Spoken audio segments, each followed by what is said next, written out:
L'entrevue du jour, une présentation de la résidence des bâtisseurs Monseigneur Deschênes à Montmagny, une résidence privée pour aînés située au cœur de Montmagny, pour vivre en toute quiétude. La résidence des bâtisseurs Monseigneur Deschênes à Montmagny, une résidence privée pour aînés située au cœur de Montmagny. Personnel compétent, service 24 heures sur 24, infirmière, entrée sécuritaire contrôlée et plus encore. La résidence des bâtisseurs Monseigneur Deschênes pour vivre en toute quiétude.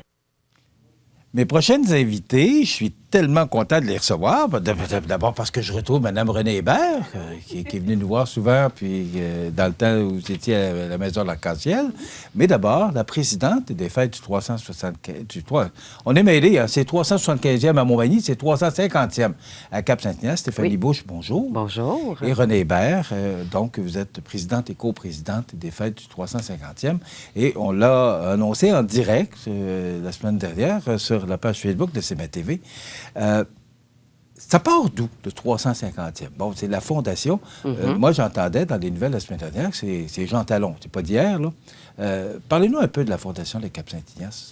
En fait, la fondation Cap-Saint-Ignace est d'abord créée par des seigneuries à l'époque, des seigneuries qui ont été des concessions qui ont été données à différentes personnes, dont Geneviève de Chevigny, qui a recédé ses terres à différentes grandes familles. Entre autres, cet été, lors de nos festivités, on veut souligner les familles souches, toutes les familles qui ont été au cœur de la fondation de Cap-Saint-Ignace. Pour nous, c'est important de leur rendre hommage parce que s'ils ont été là, on est là parce qu'ils ont été là, ces familles-là, puis ils ont défriché, ils ont bâti, ils ont construit où on en est maintenant.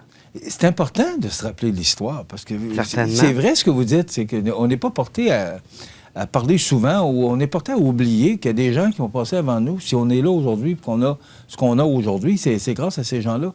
Moi, je trouve ça important de le souligner. Tout à fait. Puis c'est des gens qui ont défriché, qui ont travaillé fort là, pour faire de Cap-Saint-Ignace une municipalité, un village qui a agrandi et qui a de l'air de ce qu'il y a de l'air grâce à ces gens-là aujourd'hui. Puis moi, je rajouterais peut-être à Cap-Saint-Ignace, on a... des beaux lieux témoins de cette histoire-là. Hein. On parle des premières seigneuries, donc le moulin Vincelot. Quand même, on peut se vanter d'avoir un des plus vieux bâtiments encore debout sur la côte du Sud. Hein. Puis on pourrait juste aussi penser au Petit Cap, Cap-Saint-Ignace, d'où l'origine du nom de Cap-Saint-Ignace, le Petit Cap qui était le lieu des premières... Les premiers arrivants. Les premiers arrivants, oui, tout à fait. Qui était une référence, puis qui permettait d'avoir une baie pour protéger les navigateurs du mauvais temps, entre autres. On dit des gens de Cap-Saint-Ignace, c'est les vaillants. Oui. Bon, d'où ça vient, ça, les vaillants?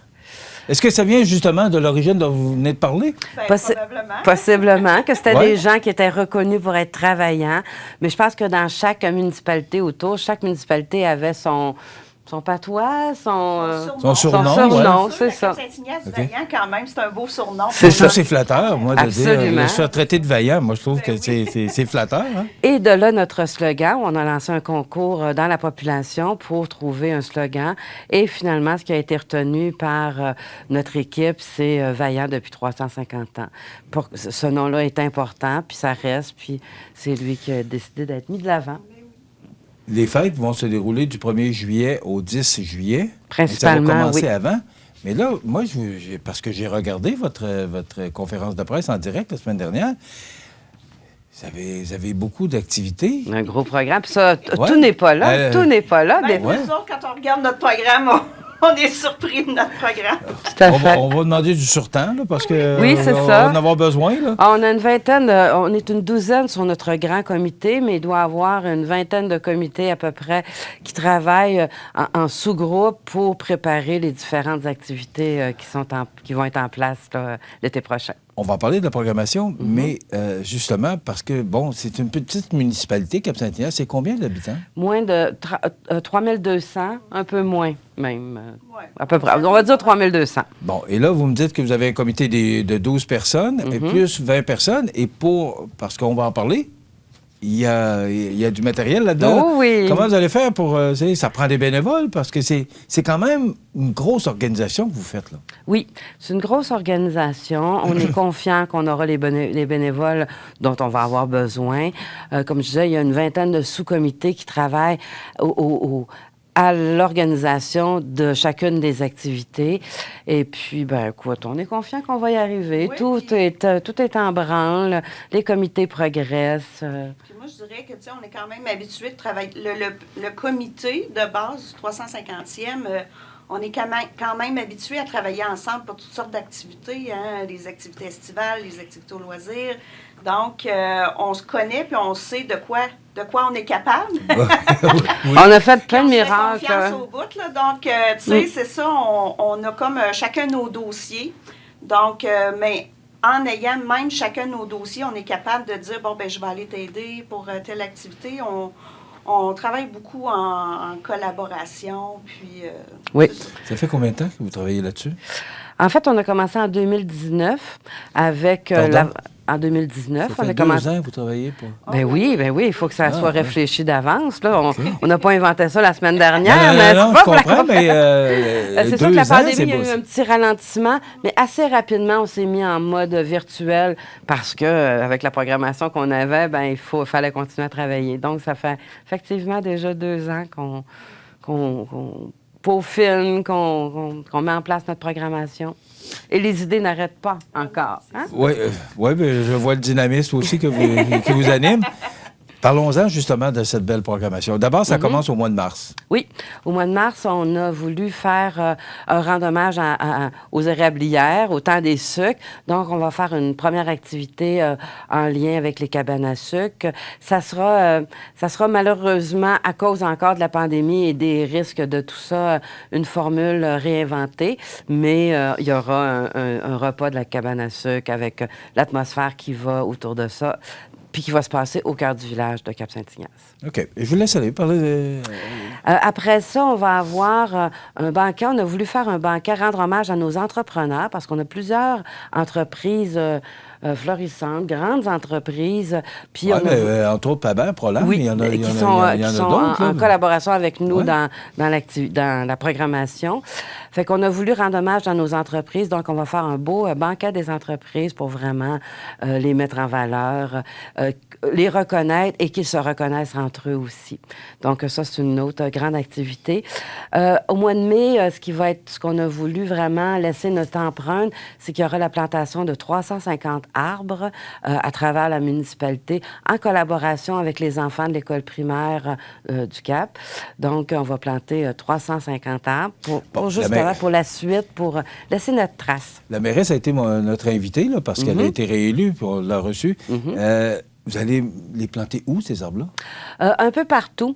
En fait, OK, c'est pas un site... Non, c'est pas un site ou 350 arbres, c'est vraiment partout dans la municipalité. Il y a déjà des plans de prévus, là, mais c'est en train de se mettre en place, là. Entre autres, le réaménagement du Coteau des Sœurs, un site qui a été négligé, disons, dans les dernières années. Donc, on veut vraiment rendre accessible à la population, entre autres, reboiser le site. Mais je trouve donc que c'est une bonne idée. Ben oui, puis il va y avoir la participation des enfants aussi là, avec cette activité-là de plantation. C'est quand même assez symbolique. Oui, Ce qu'on laisse pour l'avenir pour Cap-Saint-Ignace. Ouais. Donc, après ça, on part au mois de juillet, donc à la première fin de semaine qui est vraiment, je veux dire, la reconnaissance, ou en tout cas spécifiquement pour les familles souches. Donc, toutes sortes d'activités pour les familles souches. Il y aura des virées de Cap-Saint-Ignace avec Marcel Guimont qui vous fait un peu l'historique puis qui est un conteur très dynamique. Donc, on fait ça pour... découvrir ou faire redécouvrir aux familles souches différentes activités, visite du cimetière où on va rendre à la vie différents personnages dans notre cimetière, faire raconter leur histoire, qui ils étaient, qu'est-ce qu'ils faisaient à l'époque. C'est une activité qu'on avait déjà fait il y a quelques années, qui avait été très populaire et très appréciée des gens. Qu'est-ce qu'on a?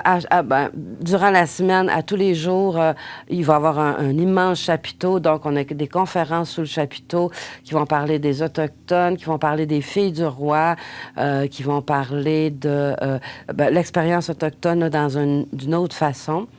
Tout ça va se dérouler à quel endroit? Là? C'est le chapiteau? Ça, dans le centre du village. Dans le fond, c'est un peu ça. L'objectif, c'est qu'on transforme le centre du village là, vraiment en un lieu de fête. Donc, c'est ça. Derrière le centre culturel, il va y avoir le grand chapiteau, mais on utilise beaucoup, beaucoup aussi le site du presbytère et de la Grange à Dîmes. Donc, comme Stéphanie dit, à tous les soirs, il va y avoir des 4 à 8 des animations musicales ou familiales sur le site du presbytère de la Grange. OK, donc les fêtes, ça va vraiment se dérouler au centre-ville de Cap-Saint-Ignace. Oui, c'est ça. À part pour une journée, dans la deuxième fin de semaine, le 9 juillet, où ça va être au Parc Optimiste, où là, c'est la grande fête familiale, activités sportives. C'est pour ça que je vous posais la question, parce que j'aurais pensé que probablement que les gens ont pensé aussi que ça se déroulerait au Parc Optimiste. Mais je trouve donc que c'est une bonne idée parce qu'on a développé aussi le Il faut savoir qu'il y a quelques années, la municipalité a acheté le presbytère et le site de la Grange à Dîmes. Alors, notre objectif, c'est vraiment d'exploiter ce site-là. Derrière le presbytère, c'est un terrain gazonné avec la Grange à Dîmes. C'est magnifique. On a fait multiples activités là au cours des derniers étés. Et c'est vraiment un site qui est favorable là, aux festivités. Donc, on exploite le cœur de notre village, sauf pour une journée où c'est au Parc Optimiste, là, puis c'est la grande fête familiale ce jour-là. OK. Je vous laisse poursuivre avec les grandes lignes René parlait des... oui, c'est ouais. ça, conférenciers, des tours du village.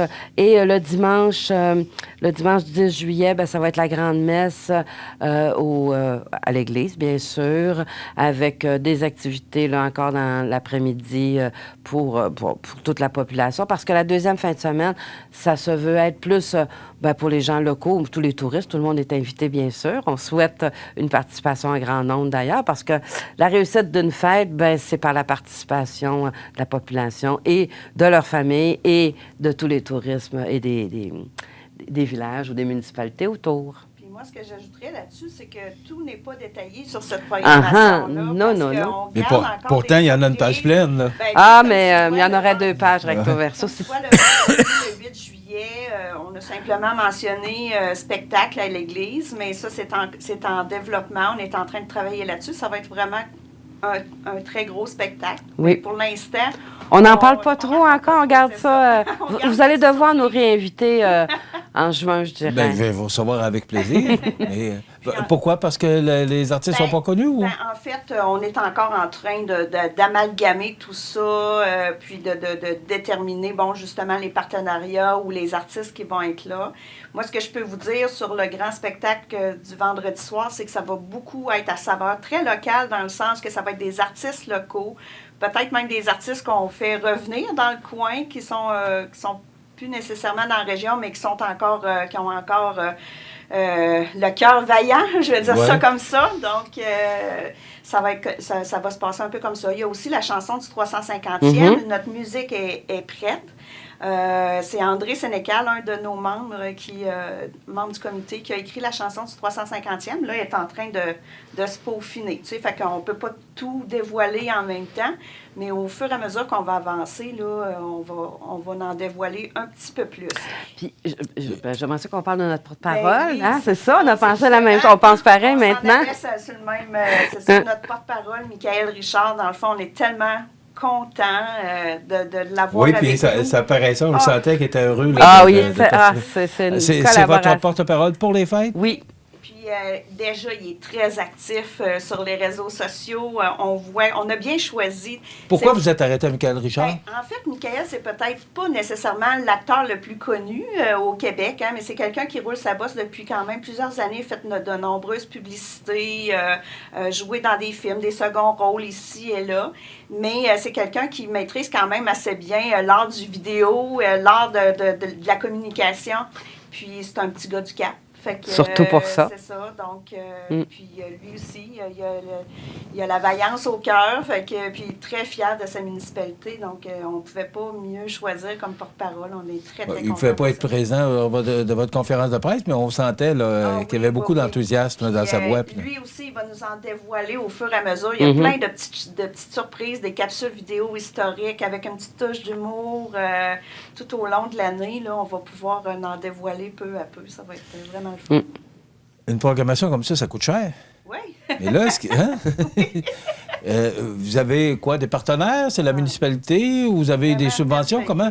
Est-ce qu'il va y avoir des activités gratuites ou ça va être des activités qui vont exiger des frais? Ou? En fait, la majorité des activités sont gratuites. C'est au cas où il y aura des repas, parce qu'il y a plusieurs grands repas à travers la programmation qu'on n'a pas parlé, mais des grands soupers dansants. Bon. Puis, pour la nourriture, ça sera payante, mais toutes les activités à ce moment-ci sont gratuites. En fait, la municipalité... Oui, absolument. La municipalité a contribué d'une grande façon, mais on a plusieurs partenaires qui se sont montrés jusqu'à maintenant très, très généreux pour vraiment nous permettre là, d'offrir des activités de qualité. Je pense que les gens ont... En tout cas, du Cap, ont le goût à la fête, ont le goût de... on a été assez enfermés dans nos maisons. Ils ont le goût de sortir et ils ont le goût de participer, de contribuer à la réussite de cette fête-là. C'est donc vrai ce que vous dites. Oui, c'est fantastique. Vraiment, là, on a une réponse. Parce que, malheureusement, on n'a pas pu faire d'activités de sociofinancement à cause de la pandémie, bien sûr. Tu sais, normalement, il y aurait eu, je sais pas, moi, souper spaghetti, entre autres, mais ça n'a pas été possible. Donc, je pense que les entreprises du coin sont sensibles à ça et se montrent très généreux. On aura l'occasion d'en reparler. C'est du 1er au 10 juillet. Il reste une minute, là, mais pourquoi du 1er au 10? Est-ce que c'est là qu'a été fondé Cap-Saint-Ignace? Non. C'est plus en novembre. Dans le fond, on va terminer justement notre année de festivités en novembre avec l'activité qui va concorder avec la date de fondation de Cap-Saint-Ignace.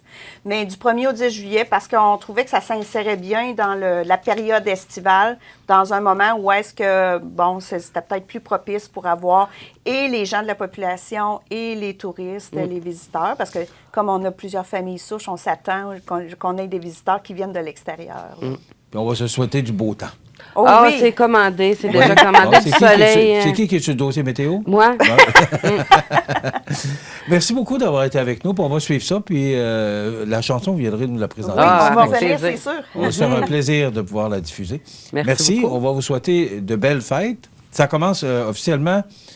c'est au mois de mars, il va y avoir quelques activités. La première activité, oui. Mais c'est vraiment du 1er au 10 juillet que ça va fêter à Cap-Saint-Ignace. Oh que oui! Félicitations, les vaillantes. Merci. Merci beaucoup d'avoir été avec nous. Stéphanie Bush, qui est présidente des fêtes, et Renée Hébert, qui est coprésidente des fêtes du 350e de Cap-Saint-Ignace. Ça commence le 1er juillet. Voilà, ça complète dans quelques instants les grands titres de l'actualité avec José Soucy.